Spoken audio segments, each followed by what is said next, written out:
প্রত্যেকটা মেয়েরই ইচ্ছা যে তার নিজের একটা সংসার হোক, তার নিজের সংসারে তার নিজের খবরদারি চলুক, তার নিজের সংসারে কারো খবরদারি না চলুক, তার যখন যেটা মন চায় সে যেন সেটা খেতে পারে, তার যখন মন চায় খেতে ইচ্ছা করলে খাবে, রান্না করতে ইচ্ছা করলে রান্না করবে, করতে ইচ্ছা না করলে করবে না, সব কিছু নিজের ইচ্ছা মতেও চলবে, এরকমই একটা সংসার প্রত্যেকটা মেয়েই চাই।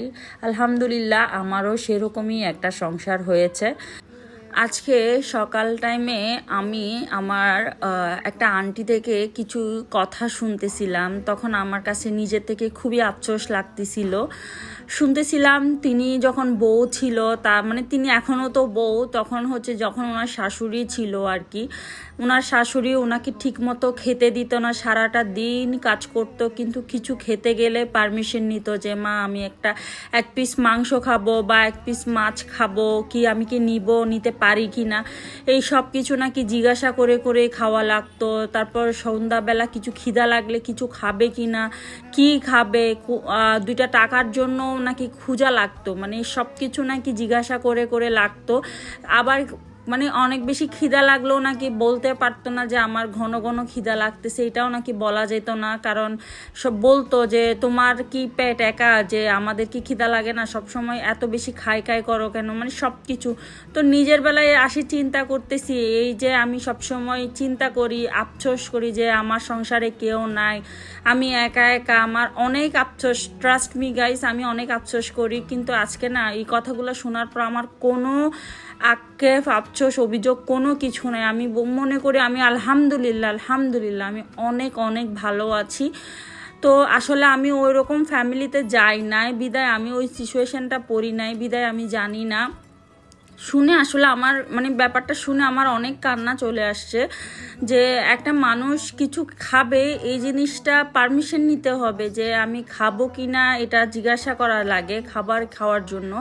এটা কেমন না ব্যাপারটা, তো শুনে খুবই খারাপ লাগছে। তো আমি বলবো এই ভিডিওটা যারা শাশুড়ি আছেন, প্লিজ ছেলের বউদেরকে বউ হিসাবে না দেখে প্লিজ মেয়ে হিসাবে দেখেন, মেয়ে হিসাবে দেখেন আপনার ছেলের বউটাও আপনাকে মেয়ে হিসেবে আপনাকে আপনার মায়ের জায়গাটা দিবে, তার মায়ের জায়গাটা দিয়ে ওইভাবেই যত্ন করে আঁকলে রাখবে। আপনারা এরকম না করলেও পারেন আর কি। তো যাই হোক, আসলে কষ্ট লাগলো তাই তোমাদের সাথে শেয়ার করলাম রান্না করতে করতে। আমি এই জিনিসগুলো শুনলে না আমি সারাদিন এগুলা নিয়েই চিন্তা করি, আমার আর কিছু ভালো লাগে না, আমি খালি এগুলা আমার মনের মধ্যে ঘুরে। তো আমি চিন্তা করতেছিলাম আমার সাথে যদি এগুলো হতো আমি মনে হয় বাঁচতামই না, আমার কাছে এরকমই লাগতেছিল। যাই হোক, আলহামদুলিল্লাহ আল্লাহর কাছে লাখো শুক্রিয়া, আল্লাহ আমাকে ভালো একজন হাজবেন্ড দিয়েছে। আমি আমার শ্বশুর শাশুড়িকে দেখি নাই, তবে আমি শুনেছি আমার শ্বশুর শাশুড়ি নাকি খুবই ভালো মানুষ ছিল। তো আলহামদুলিল্লাহ সব কিছুর জন্য। তো এই আর কি, আমার বাবাও নাই, আমার একটা মাত্র মা আছে, সবাই আমার মার জন্য দোয়া করবেন। তো এই আর কি, এই যে সারাটা দিন একা একা থাকি, হাজব্যান্ডের জন্য রান্না করি। আজকে আমি প্রতিদিনই রান্না করা লাগে, আমি অল্প অল্প রান্না করি, পরের দিন ওর জন্য টিফিন দিই। সো টিফিনের রান্নাটাও করি। আসলে আমরা দুজন হলো, আমার রান্নাটা 3 জনের করতে হয়, কারণ টিফিনে আমি 2 জনের টিফিন দিই, ওর সাথে আরও একজনে খাই, মানে একটা ভাইয়া, ও একা আসলে খেতে পারে না, এই জন্য তো আমি মাঝে মাঝে ওকে বলি তুমি একা লাঞ্চ করতে পারো না, কিন্তু আমি একা একা বাসায় কিভাবে খাই তুমি চিন্তা করে দেখো।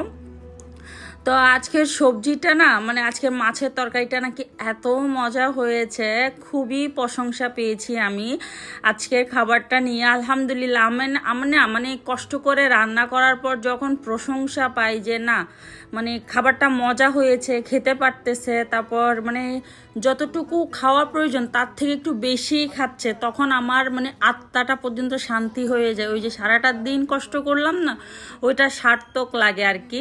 তো হাজব্যান্ডের জন্য কষ্ট করে যখন হাজব্যান্ড খুশি হয়, এটা আমার জন্য যে কী যে একটা শান্তি লাগে আমি মানে বলে বুঝাতে পারবো না। তো আলহামদুলিল্লাহ আমি সবসময় ট্রাই করি আমার হাজব্যান্ডকে বেস্ট কিছু ফিল করানোর জন্য, সবসময় ও খুশি হয়। হয়তো বা সব কিছু দেখাই না, বাট ও চেষ্টা করে, আমি চেষ্টা করি সবসময়, ওর চাইতে বেশি চেষ্টাটা আমিই করি।